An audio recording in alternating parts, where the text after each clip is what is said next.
Hilton house కాల్పుల ఘటనలో నిందితుడిపై హత్యాయత్నం కేసు నమోదు చేశారు. ఫెడరల్ కోర్టులో హాజరైన నిందితుడు కోల్ థామస్ అలెన్పై హత్యాయత్నం ఆరోపణతో పాటు 2 ఫైర్ ఆర్మ్స్కు సంబంధించిన కేసులు నమోదయ్యాయి. ఈ కేసుల్లో దోషిగా తేలితే జీవిత ఖైదు శిక్ష పడే అవకాశం ఉంది.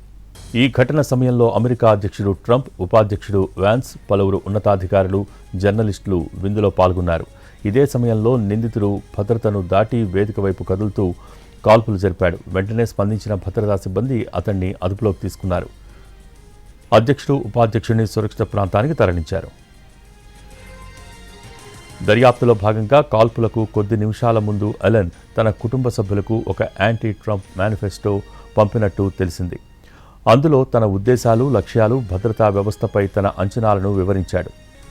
కాలిఫోర్నియాకు చెందిన అలెన్ మెకానికల్ ఇంజనీర్గా, కంప్యూటర్ సైంటిస్టుగా పనిచేస్తున్నాడు. గతంలో ఎలాంటి క్రిమినల్ రికార్డు లేనట్టు అతని తరపు న్యాయవాది తెలిపారు. ప్రస్తుతం అతను కస్టడీలో ఉండగా ఘటనపై దర్యాప్తు కొనసాగుతోంది. ఈ ఘటనతో అమెరికాలో ప్రముఖ కార్యక్రమాల భద్రతపై మళ్లీ చర్చ మొదలైంది.